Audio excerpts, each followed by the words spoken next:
आणि बातम्या पाहूयात सविस्तर। अर्थातच पहिली बातमी महाविकास आघाडीच्या वज्रमुठीची, कारण छत्रपती संभाजीनगरचं राजकीय वातावरण तापलंय। या छत्रपती संभाजीनगरमध्ये महाविकास आघाडीची पहिली वज्रमुठ सभा थोड्याच वेळात सुरू होते।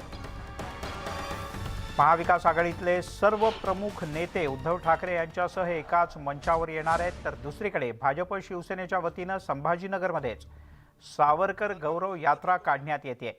शिंदे फडणवीस सरकारच्या अपयशाचा पाढा वाचण्यासाठी महाविकास आघाडीकडून वज्रमुठ सभेचं आयोजन करण्यात आलंय। तर राहुल गांधी यांनी सावरकरांच्याबद्दल केलेल्या वक्तव्याचा निषेध करण्यासाठी सावरकर गौरव यात्रा काढली जाते। 2 दिवसांपूर्वी छत्रपती संभाजीनगरमध्ये दंगल आणि हिंसाचार झाला होता। संभाजीनगरमध्ये शांतता असतानाच राजकीय मंडळींकडून मात्र सभा आणि यात्रांचं आयोजन करण्यात आलंय। त्यामुळे या सगळ्याचा मोठा ताण पोलिसांवर आहे।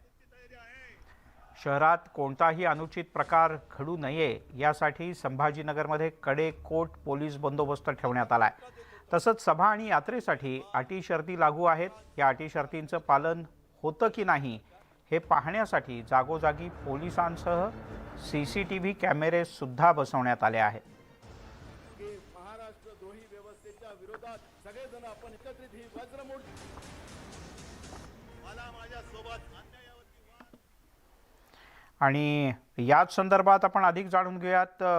वेगवेगळे प्रतिनिधी आपल्यासोबत जोडले गेलेले आहेत। लक्ष्मण घाटोळ आपल्यासोबत वज्रमुठ सभास्थळावरून जोडला गेलेला आहे। सिद्धार्थ गोदाम आपल्यासोबत आहे सावरकर गौरव यात्रेतून लाईव्ह, तर चंद्रकांत फुंदे छत्रपती संभाजीनगर विमानतळावरून लाईव्ह आहे। सगळ्यात आधी सभेच्या ठिकाणी जाऊयात। लक्ष्मण, जोरदार वातावरण, वज्रमुठ किती मोठी आवळली जाणार?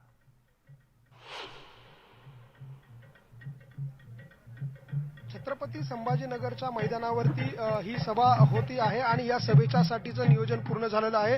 हळूहळू कार्यकर्ते जे आहेत ते वेगवेगळ्या भागातनं, अर्थात मराठवाड्याच्या वेगवेगळ्या कानाकोपऱ्यातनं हे सगळे पदाधिकारी कार्यकर्ते जे आहे राष्ट्रवादी काँग्रेस, शिवसेना असे आलेले आहे। कुणी जालन्यावरून आले तर कुणी या मराठवाड्याच्या वेगवेगळ्या गावातून, तालुक्यातून आले। आपण सुरुवातीला हा एक शिवसैनिक आहे, तो दर प्रत्येक सभेला एक मशाल आणि झेंडा घेऊन सभांना दाखल होतो। काय भूमिका आणि काय भावना घेऊन तुम्ही इथे येतो? मी अंकुश कुंडलिक पवार, तालुका बदनापूर, जिल्हा जालना। मी उद्धव साहेबांसाठी आणि महाविकास आघाडीच्या नेत्यांसाठी इथं भेट देण्यासाठी आलेलो आहे, सभा ऐकण्यासाठी आलेलो आहे।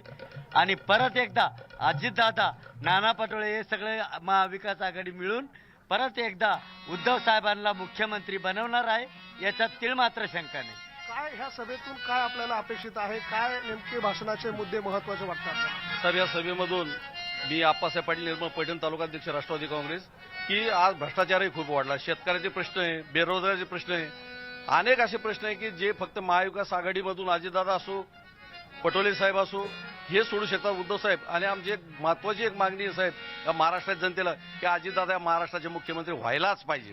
तुम्ही मशाल घेऊन या सभेच्या ठिकाणी आलाय, काय भावना आहे तुमची? नाही, यांनी म्हणजे जे आपलं सरकार जे पाडलं आणि जी गद्दारी झाली तर त्याला लोक धडा शिकवल्याशिवाय राहणार नाही। आणि आम्ही प्रत्येक सभेला त्यासाठीच जातो का विचार ऐकून त्या हिशोबाने सर्व काही व्यवस्थित लोकांना लक्षात येऊन त्यांच्या विरुद्ध मोठा असंतोष आहे आज पूर्ण याच्यात। असंतोष आहे तो करण्यासाठी आला। तुम्ही काँग्रेसचे पदाधिकारी आहात, तुम्ही नेमकं काय या सभेतून घेऊन जाणार आहात? काय अपेक्षा आहे तुमच्या? या सभेतून मी हिंगोली जिल्ह्यातून आलेलो आहे। या सभेतून आम्ही महाविकास आघाडीचे विचार ऐकायला आलेलो आहे आणि या सभेतून अपेक्षित की जे राज्य सरकार व केंद्र सरकारनं दडपशाही सुरू केलेली आहे, प्रत्येक गोष्टीमध्ये प्रत्येक ईडी, सीबीआय, विविध यंत्रणेचा गैरवापर करून त्यांच्या विरोधात आवाज उठवणाऱ्या प्रत्येक पक्षाला किंवा नेत्यांना दाबण्याचा प्रयत्न केला जात आहे। तर महाविकास आघाडी कुठंतरी एकत्रपणे आंदोलन करत आहेत, त्या याच्याला आम्ही पाठिंबा देण्यासाठी इथं आलेलो आहे। अशा पद्धतीने वेगवेगळ्या जिल्ह्यातून, भागातून आलेले पदाधिकारी आहेत, विशेषतः मराठवाड्याच्या कानाकोपऱ्यातून हे सगळे लोक जे आहेत ते सभेसाठी आले। अशा घोषणा ज्या आहेत त्या दिल्या जात आहे आणि हे मैदान जे आहे त्याच्या काही वेळामध्ये हळूहळू भरायला सुरुवात होईल। साधारणतः 50,000 खुर्च्या या ठिकाणी लावण्यात आल्याचा दावा आयोजकांनी केलेला आहे, त्यामुळे खुर्च्या भरणार का हे बघणं महत्वाचं असेल। ठीक आहे लक्ष्मण, तू राहाच आपल्यासोबत। आपण सिद्धार्थ गोदामकडे जाऊयात, कारण आज संभाजीनगरमधून मोठ्या जोशात आणि जल्लोषात सावरकर गौरव यात्रा सुद्धा निघते आहे. सिद्धार्थ, कसं वातावरण आहे? बाण का सावरकरांच्या नावानं जय जयकार? निश्चितपणे तुम्ही जो प्रश्न विचारला त्या दोन्हीचा वातावरण औरंगाबादमध्ये तयार झालेलं आहे. वज्रपूट सभेसाठी खूप मोठ्या प्रमाणात लोक येतात, मात्र दुसऱ्या बाजूने सावरकर यात्रेची सुद्धा जोरदार तयारी झालेली आहे. मी आता बघतोय सावरकर चौकामध्ये आहे, आपण बघतोय स्टेज तयार आहे, बँड आलेला आहे आणि सावरकरांच्या पुतळ्याच्या इथूनच ही गौरव यात्रा निघणार आहे. पूर्ण तयारी झाली आहे, 100% जोश आहे. वज्रपूट सभेचा सुद्धा जोश आहे, तर दुसरीकडे सावरकरांच्या बद्दलचा सुद्धा एक वेगळा जोश लोकांच्या मनामध्ये आहे. माझ्यासोबत श्री बोराळकर या ठिकाणी जिल्हाध्यक्ष भाजपचे आहेत, पुन्हा हर्षवर्धन कराड सुद्धा या ठिकाणी कराडाचे सुपुत्र आहेत. दादा, मला एक सांगा, काय वातावरण आहे, कसा जोश आहे? वातावरण एकदम इलेक्ट्रिफाईंग वातावरण आहे. वातावरणामध्ये खूप जोश आहे. सगळे हिंदू बांधव हे सगळे या रथयात्रेमध्ये सामील होणार आहेत. आपण पाहताय प्रचंड असा लोकांचा उत्साह आहे, खूप लोक येत आहेत आणि एक प्रचंड चांगली अशी यात्रा होणार आहे. आणि आघाडीच्या सगळ्या नेत्यांना हे कळणार आहे की स्वातंत्र्यवीर सावरकर हे किती महान होते हे दाखवण्याचा प्रयत्न आमचा राहणार आहे.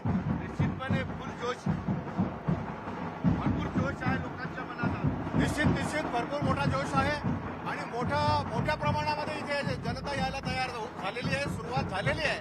आणि सगळ्यात महत्वाचा मुद्दा, हिंदुत्व काय असतं, सावरकरांनी काय हिंदुत्व मांडलं, हे आज आम्ही या ठिकाणी दाखवून देतो. निश्चितपणे मी टोप्या तुम्हाला दाखवण्याचा प्रयत्न करतो. इकडे मान करा थोडा. मी पण सावरकर असं प्रत्येक याच्यामध्ये आलेला व्यक्ती टोपी घालतोय. काय म्हणाल दादा, सावरकरांचं नाव? सावरकर माहीत झालेला आहे संभाजीनगरला, आणि तिकडे काय काँग्रेस, अस्लम शेख असे लोक जमा झालेले. किती लोक येतील, कधी यात्रा सुरू होईल, किती लोक येतील, यात्रा कधी सुरू होईल? आमच्याकडे कमी 10,000 लोक येतील. अच्छा. आणि रूट कसा असेल जाण्याचा? हे ना गुलमंडी, औरंगपुरा, बांदरीबा, संस्थान गणपती. एक दाखवण्याचा प्रयत्न करतो मी. या ठिकाणाहून सावरकरांची यात्रा जाणार आहे, मात्र या ठिकाणाहून जी आहे की महाविकास आघाडीला जाणाऱ्या नेत्यांच्या गाड्या सुद्धा आपण जाताना बघतोय. त्याचमुळे जो आहे पोलिसांचा आपण बघतोय या ठिकाणी राष्ट्रवादीचे नेते गायकवाड चाललेले आहेत आणि एकंदरीत आपण बघतोय वातावरण औरंगाबादमध्ये दोन विचारांचं असलं तरी नेते अगदी हसून जात आहेत. सगळ्या पद्धतीनं शांततेचं वातावरण सुद्धा आतापर्यंत आहे, कारण या चौकामधून आपण बघतोय सावरकरांची यात्रा या ठिकाणी निघणार आहे आणि या चौकामधून राष्ट्रवादी असतील, काँग्रेस असतील किंवा उद्धव ठाकरे शिवसेना गटाचे बरेच नेते या ठिकाणाहून जात आहेत. आतापर्यंत तरी वातावरण अगदी शांत आहे. पोलिसांचा बंदोबस्त तुम्ही बघू शकता. पोलीस अगदी कसल्याही पद्धतीची रिस्क घ्यायला तयार नाही, एवढ्या मोठ्या प्रमाणात. खरंय सिद्धार्थ, 8 दिवसांपूर्वी झालेल्या गोष्टीच अशा आहेत की पोलीस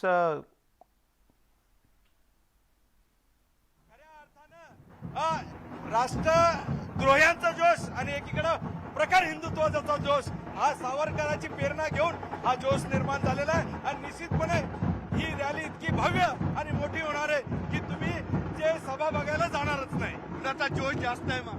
कुणाचा जोश जास्त आहे? हा भारतीय जनता पार्टी आणि एकनाथ शिंदे यांच्या शिवसेनेचा जोश आहे. किती लोक येतील? किती लोक सहभागी? 5,000 लोक रॅलीत सहभागी, 5,000. बर. सिद्धार्थ, तुर्तास धन्यवाद या माहितीबद्दल. या दोन्ही सभांमध्ये आणि या यात्रेमध्ये काही ना काही छोट्या छोट्या गोष्टी ज्या दिसत आहेत त्या मी तुम्हाला पुढच्या काही क्षणांमध्ये सांगणार आहे. पण चंद्रकांत फुंदे आपले प्रतिनिधी विमानतळावर आहेत आत्ता लाईव्ह. चंद्रकांत, पुढच्या काही मिनिटांमध्ये कुठली विमानं VVIPंना घेऊन इथे उतरणार आहेत?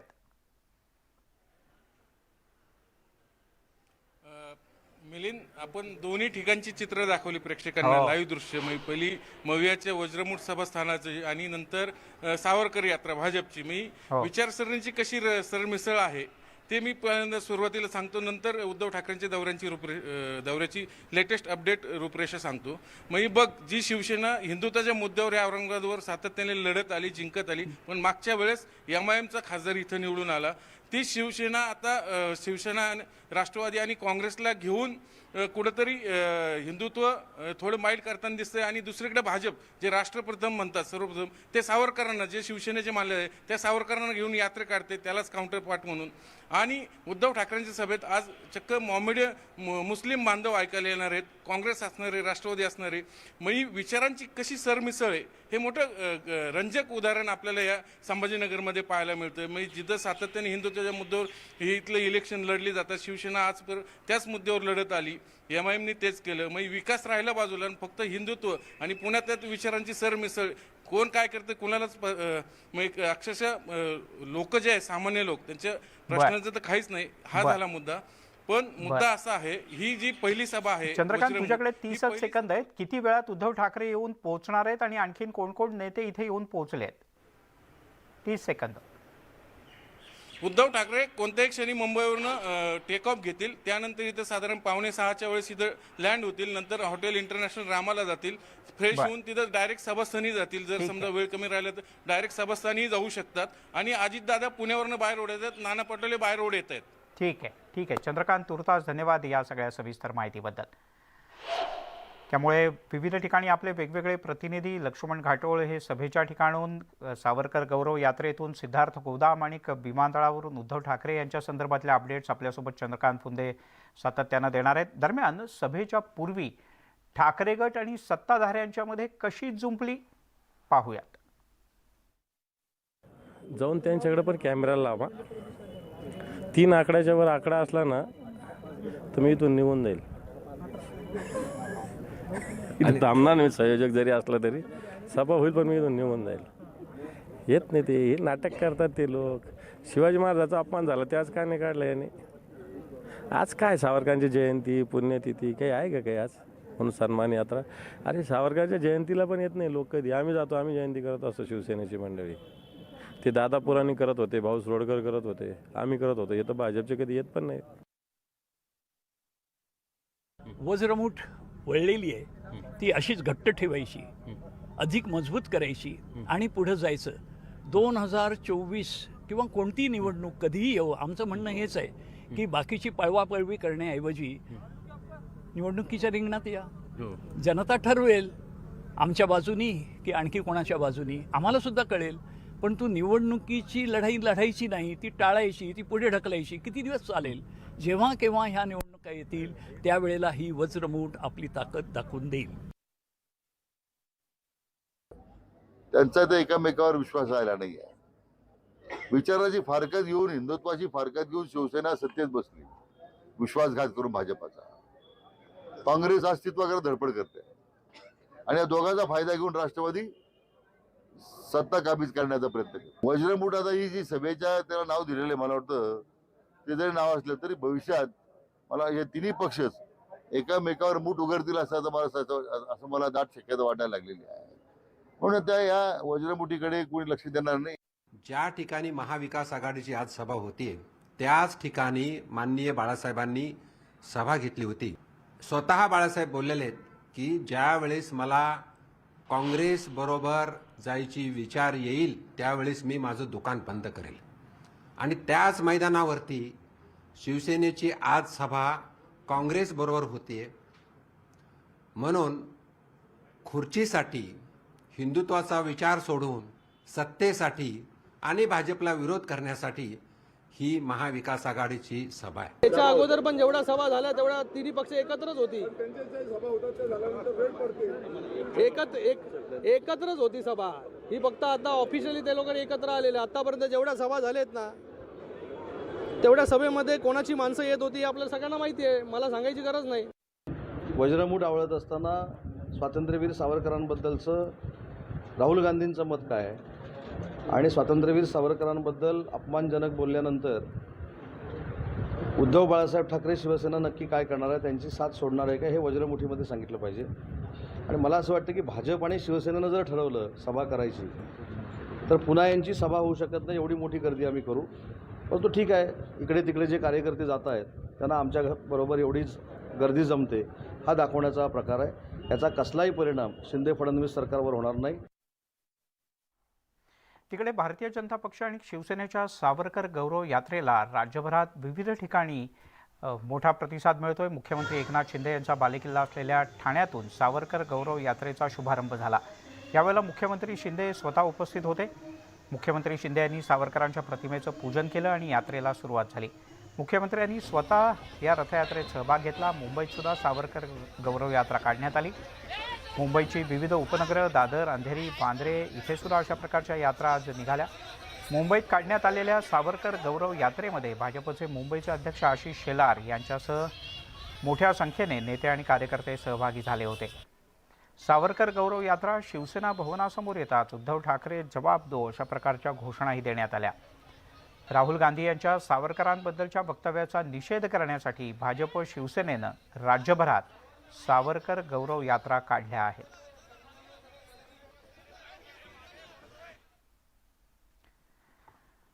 वळूयात याच संदर्भातल्या आणखीन काही बातम्यांच्याकडे, कारण या सावरकर गौरव यात्रेसह ही जी वज्रमूठ सभा आहे त्याला मिळणारा प्रतिसाद असा दोन्ही आपण पाहतो आहोत। दरम्यान सावरकर गौरव यात्रेची मुंबई आणि ठाण्यातली ही दोन दृश्य आपण पाहूयात।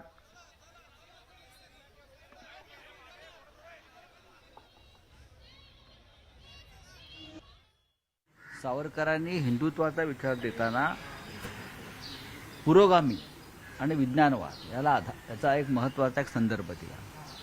म्हणजे भारतीय जनता पक्ष असं म्हणते की गाय ही गोमाता आहे। सावरकरांना ते मान्य नव्हतं। गाय हा उपयुक्त पशु आहे आणि जर त्या गाय दूध देण्याची थांबली तर मग त्या गायीचं गोमांस खायला हरकत नाही, हा सावरकरांचा विचार होता। हा भाजपला मान्य आहे का? आणि असे अनेक विचार आहेत। तुम्ही सावरकरांची गौरव म्हणजे सावरकरांची विचार यात्रा काढता। तुम्ही सावरकरांचं साहित्य वाचलंय का? आधी मिंदे गटानं सावरकर साहित्याचं पारायण करावं आणि मग त्याने सावरकर यात्रा काढावी आणि भारतीय जनता पक्षाला सुद्धा सावरकर विचाराचं पारायण करण्याची गरज आहे। उगाच काहीतरी आम्ही सावरकरवादी तुम्ही सावरकरवादी असूच शकत नाही। तुम्ही सावरकरांची गौरव म्हणजे सावरकरांची विचार यात्रा काढता। तुम्ही सावरकरांचं साहित्य वाचलंय का? आधी मिंदे गटानं सावरकर साहित्याचं पारायण करावं आणि मग त्याने सावरकर यात्रा काढावी आणि भारतीय जनता पक्षाला सुद्धा सावरकर विचाराचं पारायण करण्याची गरज आहे। उगाच काहीतरी आम्ही सावरकरवादी तुम्ही सावरकरवादी असूच शकत नाही। आता राऊत काय म्हणतात ना त्याच्यावरती मला काय बोलायचं नाही आहे। सकाळी उठल्यावरती ते रात्री झोपेपर्यंत लोकांचं सकाळ आणि दिवस खराब करण्याचं काम हे राऊत करत असतात आणि त्यांच्या बोलण्यावरती आम्ही तेवढं गांभीर्याने त्यांना घेत नाही आणि त्याचबरोबर लोकांना देखील त्यांच्या बोलण्याचा वीट आलेला आहे। तर त्याच्यावरती जास्त बोलणं मला वाटतं योग्य ठरणार नाही। मी 9:30च्या पत्रकार परिषदेवर 8 दिवसांनी एकदाच बोलतो। ते कारण ते रोज बोलतात, त्यांना वेळ आहे सकाळी उठल्यानंतर। आम्ही बघा सकाळी 8 वाजल्यापासून इथं कार्यक्रमामध्ये आहोत, त्याच्यामुळे मी 8 दिवसानं सगळे त्यांचे प्रश्न एकत्र करतो आणि एकदाच फक्त 2 मिनटं बोलतो। त्याच्यामुळे त्यांच्या 9:30च्या पत्रकार परिषदेला जास्त किंमत देऊन फार मोठं वज्रमुठीला करावं असं काही मला वाटत नाही। की सावरकरांना दाढी आवडत नव्हती, मग शिंदेची दाढी काढणार आहेत का? आता काय माहिती आहे का, हे शिवसेना प्रमुख जर आहेत असं त्यांची दाढी कापायला गेला असता। किती नालायकपणाचं स्टेटमेंट आहे यांचं। कुणाला काय आवडतं किंवा कुणाचं काय विचार आहेत हे प्रत्येकजण 100% आत्मसात करतो अशातला काही भाग नसतं। आणि म्हणून आता शिंदे साहेबांची दाढी कापणार का? अरे शिवसेना प्रमुखाला सुद्धा अभिमानाने ते दाढी ठेवायचे। त्यांच्या दाढीनं हात फिरवलं तर महाराष्ट्र थरथर काटायचा, देश थरथर कापायचा, पाकिस्तान कापायचा आणि हे त्याच्यावर बोलतात। म्हणून यांचा आता उन्हाळ्यामध्ये यांच्या डोक्यावर झालेला हा परिणाम आहे। यासोबतच महाराष्ट्र अनलिमिटेडमध्ये घेऊयात एक छोटासा ब्रेक। सर्व प्रकारच्या ताज्या अपडेट्ससाठी news18lokmat.com या आमच्या वेबसाईटला लॉग ऑन करा। आपण पाहताय महाराष्ट्र अनलिमिटेड आणि आता एक महत्त्वाची बातमी। बागेश्वर धामच्या पंडित धीरेंद्र कृष्ण शास्त्रीनं पुन्हा एकदा वादग्रस्त वक्तव्य केलं आहे। त्यानं शिर्डीच्या साईबाबांबद्दल वादग्रस्त वक्तव्य केलं आहे। साईबाबांची पूजा करावी की करू नये यावर शास्त्री म्हणाले, साईबाबा हे देव नाहीत असं वक्तव्य त्यांनी केलं। कोल्याची कातडी धारण करून कुणी सिंह होऊ शकत नाही असं वादग्रस्त वक्तव्यही धीरेंद्र शास्त्रींनी यावेळी केलं। मध्य प्रदेशातल्या जबलपूरमध्ये धीरेंद्र शास्त्री भगवद्गीतेचं पारायण करण्यासाठी आले होते। यावेळी विचारलेल्या प्रश्नादरम्यान त्यांनी हे वादग्रस्त वक्तव्य केलं आहे।